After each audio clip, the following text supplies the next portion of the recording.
जय श्री जगन्नाथ। पुराण कथार नवम भाग आसतु शुणा। एथिरे आमे देखिबा ब्रह्मा और विष्णु मध्य प्रतियोगिता, शिवंकर आविर्भाव एवं केतकी फूल को अभिशाप। दिने देवता माने शुणिले जे ब्रह्मा एवं विष्णु मध्य एक विवाद सृष्टि होइछि। सेमाने तुरंत से स्थान को धाइले एवं देखिले जे उभय परस्पर उपरे रागारागी होई पाटितुंड करुचंती। राग बढ़िवा सहित शब्दर स्वर मध्य उच्च होबार लागिथिला। चारि पाखरे देवता मानंको एकाठी होइथिबा देखि ब्रह्मा अभियोग करी कहिले, मु एई बाट देई आसिली, किंतु से मते अभिवादन जणैले नहीं। मु सृष्टिकर्ता त्रिमूर्तिंक मध्यरे मु प्रथम, मु कोन सामान्य सम्मान पाइबाको योग्य नुहे? विष्णु उत्तर देले, आपण सृष्टिकर्ता होई पारंती, किंतु मु पालन करता। मु सृष्टि कली बोली तो आपण पालन करुछंती। सबु मो पाई संभव, ब्रह्मा कहिले। विष्णु कहिले, सृष्टि एते दुर्बल जे एहाको बंचई रखिबा पाई मोर आवश्यकता पड़े। मने पकाओ, मु केमती मधु आ कैटव को बध करथिली। जे रक्षा करे से सबु बेले महान। तमर की शक्ति अछि जदि निज सृष्टि जिनस को निजे सुरक्षा दे पारुन? शक्ति? ब्रह्मा टिके आगु को माड़ी आसिले। आपण मो शक्तिर सीमा देखिबा को चाहउछंती? मो शरीर मध्य प्रवेश करंतु एवं देखंतु मु कौन सब निज भितर रखिछि। आपणक शरीर प्रवेश करंतु। विष्णु तांको मध्य प्रवेश करी लक्ष लक्ष जीवंत पृथ्वी देखिया को पाइले। सेठारे उत्ताल समुद्र एवं आकाश छुआ पर्वत मात्र थिला। सबु प्रकार जीवजंतु से स्थान में बास करुथिले। चारिआडे अत्यंत मनोरम परिवेश जीवंत होई रहितिला। पंचभूत सेमानंकु पोषण और सुरक्षा प्रदान करुथिले। भ्रूणगुड़िक विकसित एवं बहुगुणित हेउथिले। प्रतिटी दिग एपरि आश्चर्यजनक दृश्य और शब्दरे परिपूर्ण थिला, जहा से पूर्वरु केबे देखि नथिले। प्रतिटी दृश्य घोषणा करुथिला शून्यता, मिछ कथा। कारण यही शून्यस्थान गुड़िक मध्य निज गर्भरे अनेक रहस्य लुचि रखिथिला।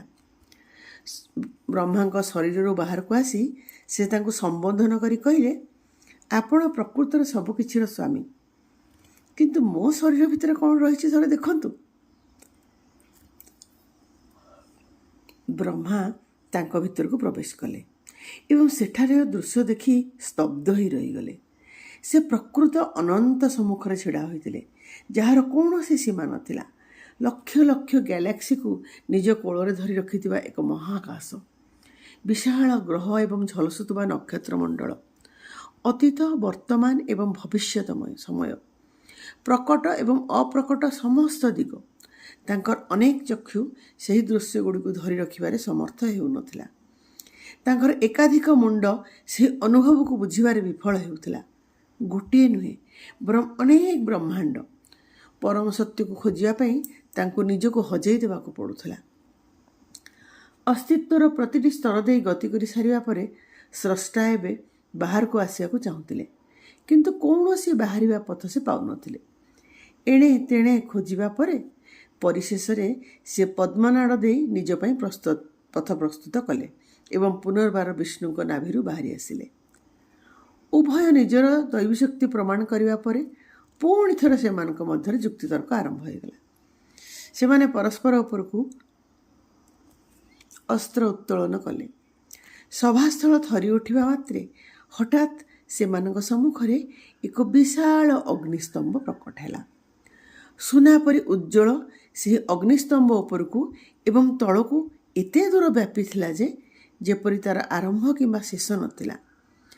एही दृश्य एते सम्मोहनकारी थिला, ब्रह्मा एवं विष्णु ताको चाहि रहिथिले। एही सुजोग देखि सेठारे उपस्थित देवता माने गोटे प्रस्ताव रखिले। से माने विष्णु को सेही स्तंभर निम्न भाग एवं ब्रह्मा को उपरि भाग खोजिबा को कहिले। जे प्रथमे सफल हेबो ताको ही श्रेष्ठ बोली ग्रहण करा जिवो। ब्रह्मा विष्णु समस्त सम्मत हेले। विष्णु एक बराह रूप धरी माटी ताड़ी ताड़ी तलू गले। ଅନ୍ୟପଟେ ବ୍ରହ୍ମା କ'ଣ କଲେ ନା ଗୋଟେ ହଂସ ରୂପ ଧରିକି ଆକାଶକୁ ଉଡ଼ିଗଲେ। ସେମାନେ ବହୁତ ଖୋଜାଖୋଜି କଲେ, କିନ୍ତୁ ପ୍ରାନ୍ତର ପାଖାପାଖି କୌଣସି ପ୍ରାନ୍ତର ପାଖାପାଖି ପର୍ଯ୍ୟନ୍ତ ବି ପହଞ୍ଚି ପାରିଲେ ନାହିଁ। ସେହି ସ୍ତମ୍ଭଟି ଉଭୟ ଦିଗରେ ଅସୀମ ଭାବରେ ବ୍ୟାପିଥିବା ପରି ମନେ ହେଉଥିଲା, ଯାହା ପୃଥିବୀ ଏବଂ ଆକାଶ ମଧ୍ୟରେ ବ୍ରହ୍ମାଣ୍ଡର ମେରୁଦଣ୍ଡ ଭଳି ବିଦ୍ୟମାନ ଥିଲା। ସମ୍ପୂର୍ଣ୍ଣ କ୍ଳାନ୍ତ ହୋଇ ବ୍ରହ୍ମା ଯେତେବେଳେ ଫେରିବାକୁ ଯାଉଥିଲେ, ହଠାତ୍ ତାଙ୍କର ନଜର ଏକ ଭାସୁଥିବା ଜିନିଷ ଉପରେ ପଡ଼ିଲା। ତାହା ଥିଲା ଏକ କେତକୀ ଫୁଲ। ନିଜ ଥଣ୍ଟରେ ତାକୁ ଧରି ସୃଷ୍ଟିକର୍ତ୍ତା ପଚାରିଲେ, ତମେ କେଉଁଠାରୁ ଆସୁଛ? କେତକୀ କହିଲା, ମୁଁ ଏହି ସ୍ତମ୍ଭର ଉପର ଭାଗରେ ଥିଲି, କିନ୍ତୁ ଖସି ପଡ଼ିଲି। ବ୍ରହ୍ମା ସମ୍ପୂର୍ଣ୍ଣ ବାକ୍ୟଟିକୁ ପ୍ରାୟ ଶୁଣିପାରିଲେ ନାହିଁ, କେବଳ ଏକ ପଦ୍ୟାଂଶକୁ ଶୁଣିଲେ, ସ୍ତମ୍ଭର ଉପରି ଭାଗ। ଏହି ଶବ୍ଦ ଗୁଡ଼ିକ ତାଙ୍କ ଭିତରେ ଆନ୍ଦୋଳନ ସୃଷ୍ଟି କଲା। ସେ ଏବେ କେବଳ ଏକ ଫୁଲ ଧରି ନଥିଲେ ଯେ, ବରଂ ନିଜ ବିଜୟର ଚାବିକାଠି ଧରିଥିଲେ। ଏମିତି ଏକ ପ୍ରମାଣ ଯାହାକୁ କେହି ଅସ୍ୱୀକାର କରିପାରିବେ ନାହିଁ।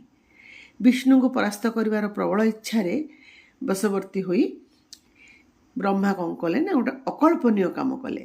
ସେ ସମସ୍ତଙ୍କ ସାମ୍ନାରେ ମିଥ୍ୟା ସାକ୍ଷୀ ଦେବା ପାଇଁ କେତକୀକୁ ଅନୁରୋଧ କଲେ ଯେ ସେ ସ୍ତମ୍ଭର ଶୀର୍ଷରେ ପହଞ୍ଚିଛନ୍ତି ଏବଂ କେତକୀକୁ ସେଇଠୁ ହିଁ ସଂଗ୍ରହ କରିଛନ୍ତି।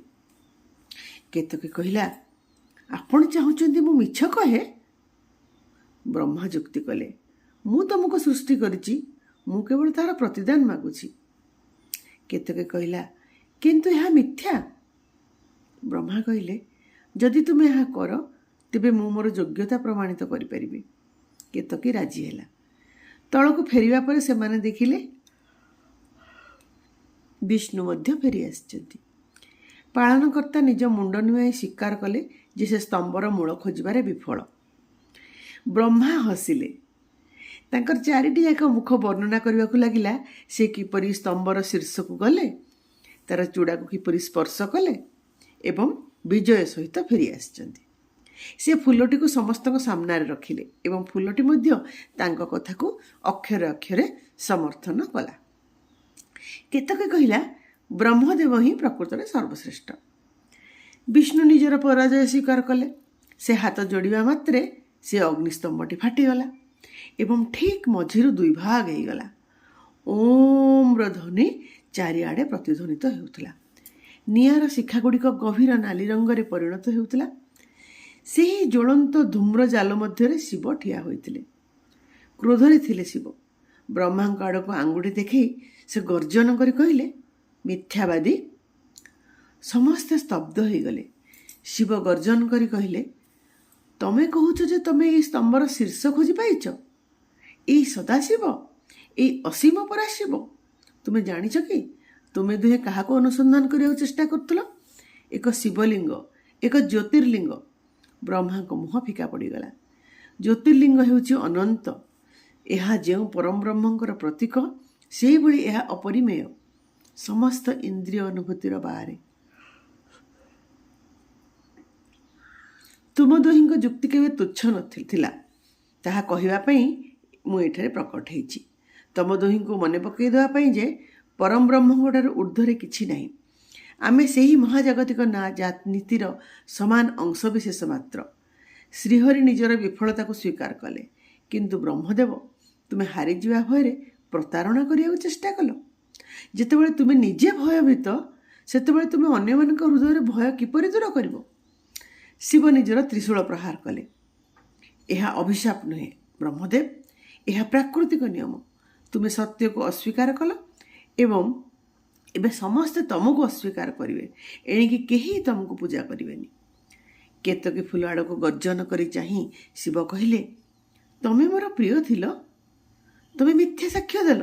ମୁଁ ଏବେ ଘୋଷଣା କରୁଛି ଯେ ମୋର ପୂଜା ପାଇଁ କେବେ ତମକୁ କେହି ଅର୍ପଣ କରିବେ ନାହିଁ। ଯେତେବେଳେ ଶିବ ସେଠାରୁ ଚାଲିଗଲେ, ଦକ୍ଷ ତାଙ୍କୁ ଚାହିଁ ରହିଥିଲେ ରାଗରେ। ତାଙ୍କ ଆଖିରୁ ଲୁହ ଝରି ପଡ଼ୁଥିଲା। ତାଙ୍କ ଆତ୍ମା କ୍ରୋଧରେ ଜଳୁଥିଲା। ପ୍ରଥମେ ତମେ ମୋର ପିତାଙ୍କର ମସ୍ତକ ଛେଦନ କଲ, ଏବେ ତାଙ୍କୁ ପୂଜା ପାଇବାରୁ ବଞ୍ଚିତ କଲ। ଶିବଙ୍କ ପ୍ରତି ଘୃଣାର ଏକ ଲହରୀ ତାଙ୍କ ପାଦଠାରୁ ମଥା ପର୍ଯ୍ୟନ୍ତ ଗ୍ରାସ କରିନେଉଥିଲା। ଆପଣମାନେ ଶୁଣୁଥିଲେ ପୁରାଣ କଥାର ଭାଗ 9। ମୋ ସହିତ ଯୋଡ଼ି ହେଇ ରହନ୍ତୁ। ଆଗକୁ ଆହୁରି ଅନେକ କିଛି ଆପଣମାନଙ୍କୁ ଶୁଣେଇବାର କଥା ଦେଉଛି। ଧନ୍ୟବାଦ। ମୁଁ ଡକ୍ଟର ସୁମିତା ବେହେରା।